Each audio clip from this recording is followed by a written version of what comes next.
So today I'm going to learn Angular and I'm going to record myself doing it so that you can learn Angular too. This is going to be similar to a series that I did a few years ago called Let's Learn Ruby on Codecademy. Basically, the format is I'm treating this kind of like a live stream in that I'm trying not to do any edits. It's just sort of me learning something in real time. Obviously, the difference is I'm not going to be distracted by people watching live and commenting. And the other benefit is that my newborn baby, who's currently having a little nap beside me, if he fusses, I can comment, or rather, I can cut those things out. Like I'm about to have to do right now. I was almost as if like it was on cue or something, I swear. Okay, so anyway, I'm not going to go through the whole like, why should you learn Angular? I'm going to assume that you know why you want to learn Angular or else you wouldn't be watching this video. But the reason that I'm learning Angular is because of work at my day job.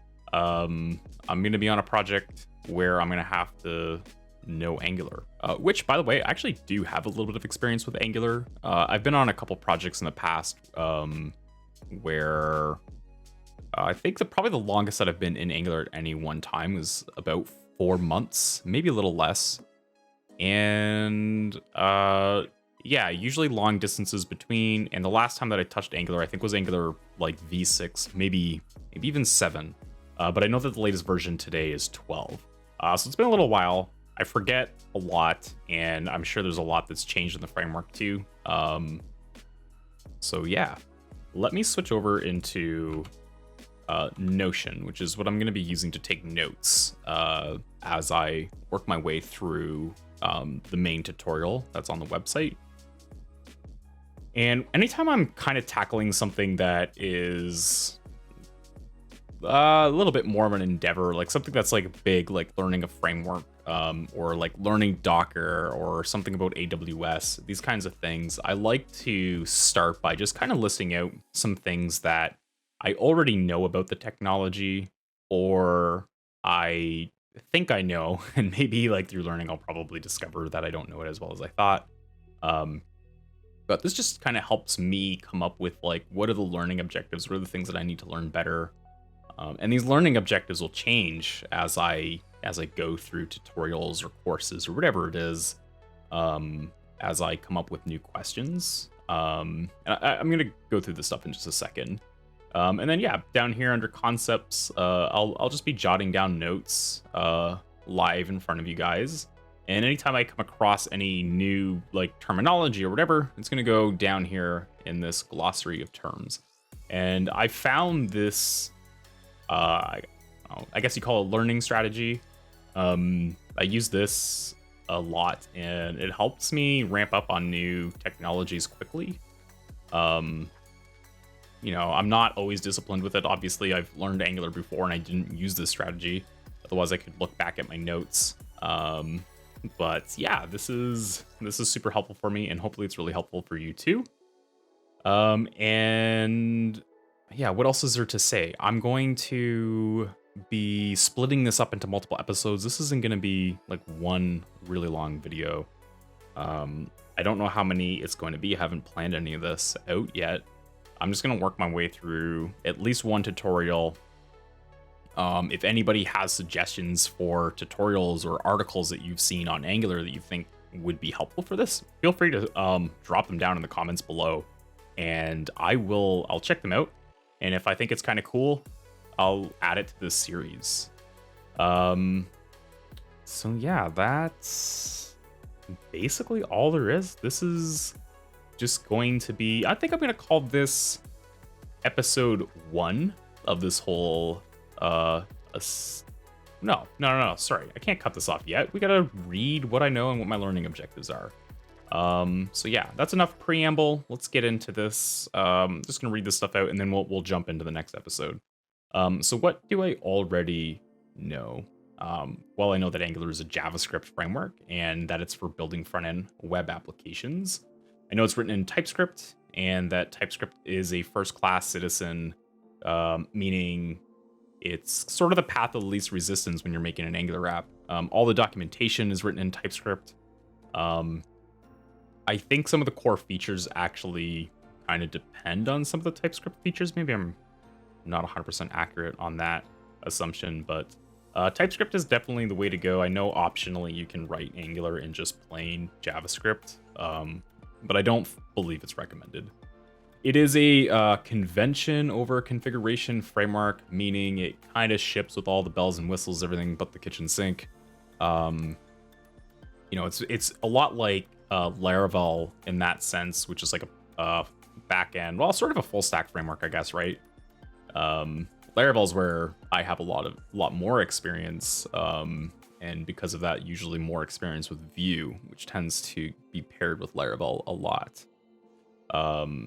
And yeah, so it's convention over configuration as opposed to React. React's kind of a framework where you have to bring in a lot of stuff. You usually kind of leverage the community for building a lot of the tools. Although I know the React team has kind of released like a lot of official libraries for some of the core functionality that you need in most applications. And by that, I mean like state management, routing, like anything related to dependency injection. Like Vue and React don't come with those sorts of things. It's kind of up to you as a developer, up to your team to figure out the stuff that you want to use.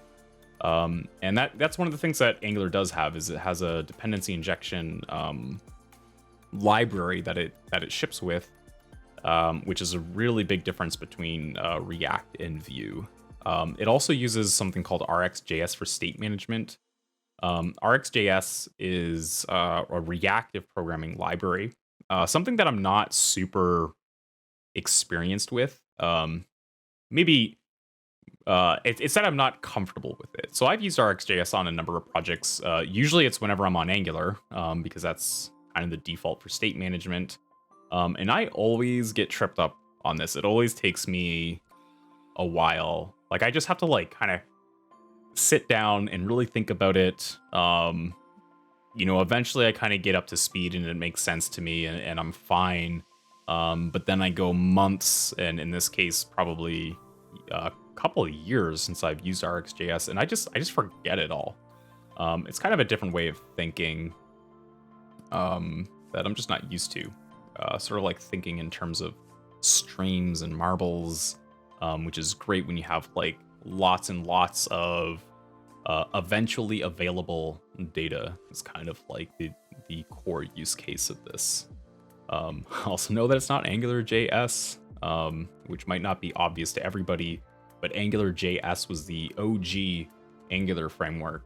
And when Google rewrote Angular in TypeScript, it was such a fundamental change to the way Angular was written and the way Angular apps are built that they decided to just rename the framework by kind of piggyback off the momentum of the marketing that they built up around Angular, and just renamed it to just Angular. The other thing is, as opposed to like React, which extends JS to add functionality to sort of spit HTML elements onto the DOM, Angular is more like Vue, which means that you extend HTML by having your own templating language, or rather Angular has a templating language for doing like loops and dynamic rendering and things like that. And these are the learning objectives that I've come up with so far. Obviously I want to learn how to create a component, which is something that I have known. I just don't really remember all these things. I want to handle navigation, i.e. routing. I want to understand like exactly what services are, how I kind of wire them up and inject them into components. I want to know how to handle state across multiple components. I want to be able to use components inside other components. Understand modules and how they work. I kind of vaguely remember that I think they're a little bit related to services. It's like a grouping of services. I think it's performance related, so that you're not like instantiating a whole bunch of stuff that you don't need for like an area of your application. But we'll learn more about them in this series. So the next one would be handling asynchronous behavior. So like network requests to the backend API, stuff like that. I want to deploy an Angular application as well. I'm confident I know how to do it, but it would be interesting to walk through if there's any specific things related to Angular about deploying. That's in the documentation. We'll cover that stuff too. And then for testing, pretty confident in my ability to unit test an Angular app, although that's probably something maybe not so unit testing is a little like controversial about like what a unit test actually is. But I'll just say like some arbitrary like some arbitrary section of the app that you test in isolation, but doesn't necessarily mean that you don't like bootstrap the application itself, right? Which is sort of needed for dependency injection and things to work. Well, I guess I kind of covered that. We don't need this one. Whereas, you know, purists would consider a unit test as something that like runs in like a few milliseconds, and you basically have as few dependencies as possible being actually booted for real. But yeah, I want to learn UI testing in Angular, so that's like actually mounting a component and interacting with it. And usually there's you know, like in React you use like testing library usually. Vue has test utils, but there's also a Vue testing library. I think Angular, I think it actually ships with a testing framework for this. Not 100% sure if it's an official thing or just something that you can use in any project, but we'll find that out. I also want to learn how to test the services. So kind of like unit testing, but just like what's like the proper way to kind of like handle dependency injection in your tests. I want to learn that stuff. And then learn how to test modules, which I believe is sort of like a whole, it's sort of like one level up above services if I understand that relationship properly, which I might not. So those are the things that I want to learn. It may change throughout the series. I am going to be reading through this page here, kind of actually, you know what, I'm gonna do that in this video. Let's just figure out like what is Angular, kind of what's the pitch, what's the high level feature set. We'll do that, and then in the next video what we're gonna do is we're gonna jump into the heroes something tutorial. So Angular, what is Angular? It's the modern web developers platform. I always love reading through these marketing pages. Okay, so develop across all platforms. Learn one way to build applications with Angular and reuse your code and abilities to build apps for any deployment target. Interesting. For web, mobile, native mobile, and native desktop. So that is a new thing, because when I was using Angular, it was just for like single page web applications, or like PWAs, whatever you want to call them. Now you can use Angular for like, you can target other platforms, but it's usually with like Cordova or Ionic. So I don't know what the situation is here. That's a big change if they're sort of like offering what I guess like a native solution for cross-platform. I don't know. But we'll learn, I suppose. Actually, I'm gonna put that in my learning objectives. Let's jump over here. What? Like, yeah. How to target multiple platforms might be an interesting thing, right? Okay, so the next section here is on speed and performance. Every framework has to say their two pieces about this, right? Achieve the maximum speed possible. Wow. That is quite the claim. Achieve the maximum speed possible on the web platform today and take it further via web workers and server-side rendering.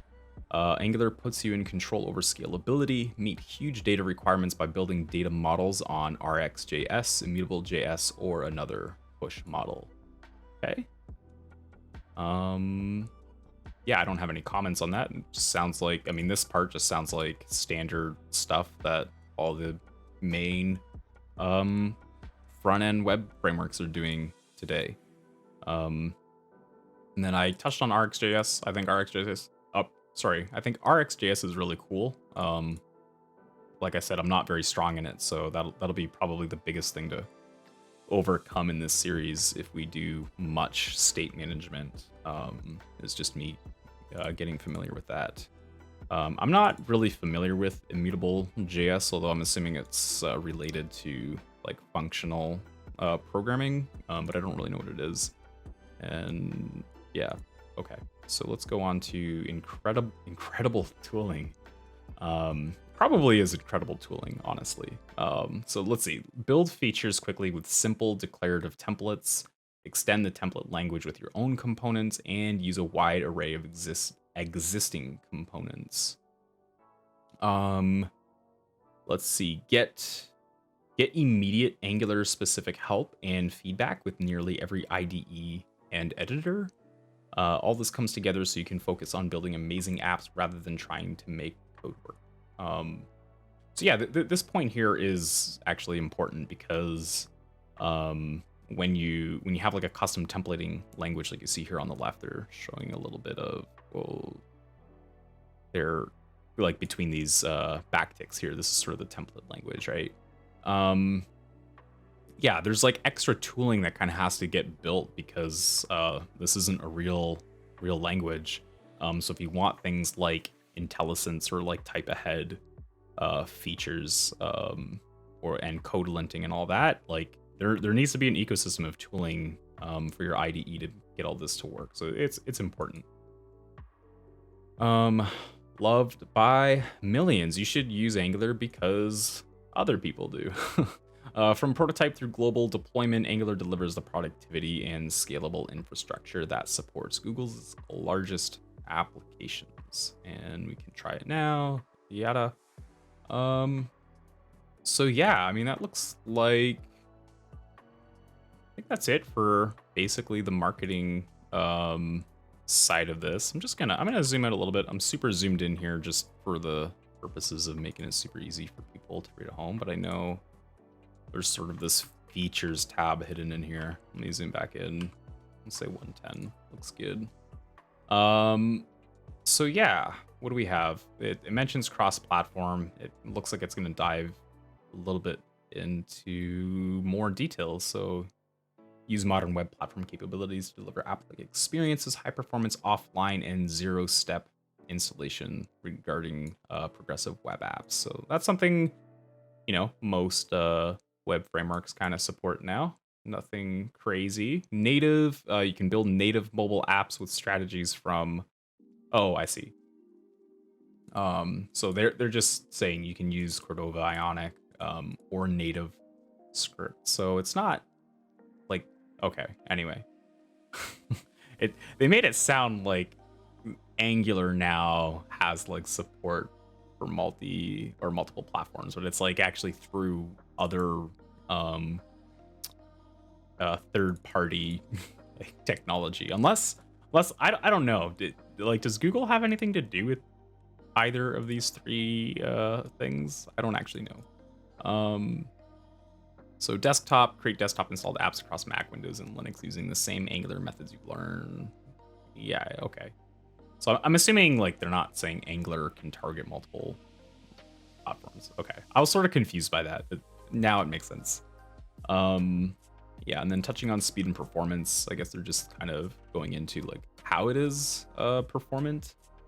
So code generation. Angular turns your templates into code that's highly optimized for today's JavaScript virtual machines, giving you all the benefits of handwritten code with the productivity of a framework. What does that mean? I guess what they're saying is that, well, yeah, so here's the thing, like Angular has like a build step, right? So I think they're trying to say that the output is like highly optimized handwritten code. only you don't have to sort of like figure out how to do it. Maybe that's what they're saying. Universal, just saying you can serve the first view of your application on Node, .NET, PHP, and other servers for near instant rendering in just HTML and CSS. Also paves the way for sites to optimize SEO. So this is just like related to the server side rendering stuff, I think. And I don't know what they mean by universal. Like you can do server side rendering on any server, I suppose. Code splitting. Angular apps load quickly with the new component router, which delivers automatic code splitting, so users only load code required to render the view they request. That's actually pretty cool. I'm not sure if React or Vue do that. Just like automatically split code based on, I'm assuming this is like probably taking what your routes are and then splitting based on that. I'm sure we'll probably learn a little bit more about that later on, but that's how that works. That's pretty cool. Productivity. So we have our templates, quickly create UI views with simple and powerful template syntax. Angular CLI, command line tool. Start building fast, add components and tests, then instantly deploy. So that's interesting. I wonder if the Angular CLI can deploy. I wonder if there's actually like an Angular cloud now, or some sort of hosting service. And then this is also cool too. The fact that they have like a officially sanctioned CLI that not only can scaffold out things like components and I'm assuming other pieces of your application, but also tests. That's pretty cool to me. It's something that I think a lot of frameworks, both backend and front end, lack, is like any opinion whatsoever on how to like test your application. So I like that. IDEs get intelligent code completion, instant errors, and other feedback in popular editors. We kind of already read about that. Full development story. Yeah, which is kind of like the big selling feature of Angular, I think, right? Is like it sort of gives you everything. So it gives you testing. With Karma for unit tests, you can know if you've broken things every time you save. Animation, create high performance complex choreographies in animation timelines with very little code through Angular's intuitive API. Accessibility, create accessible applications with area enabled components, developer guides, and built-in A11Y test infrastructure. Which that's actually really cool too. That there's some accessibility defaults in the framework. Curious to see how that actually looks in practice. Okay, I think that's gonna be it for this video then. Let me go down here and just give you a little sneak peek into what sort of the next few videos are gonna be. We're just gonna be walking through the Tour of Heroes app tutorial. And I guess the idea is by the end of this, we'll be exposed to most of the features in Angular. So we may have to go through some other stuff to kind of tick off all the boxes in my learning objectives, because I don't know if we're going to hit all of them or not. But yeah, that's it for this one. Thank you so much for watching. And if you want to follow me on Twitter, Dan Fletcher Dev. Also, I do stream on Twitch sometimes at the original Fletch. And yeah, thanks again for watching. Don't forget to click like if you liked this video, subscribe if you want to see more, and I'll see you in the next video. All right, bye.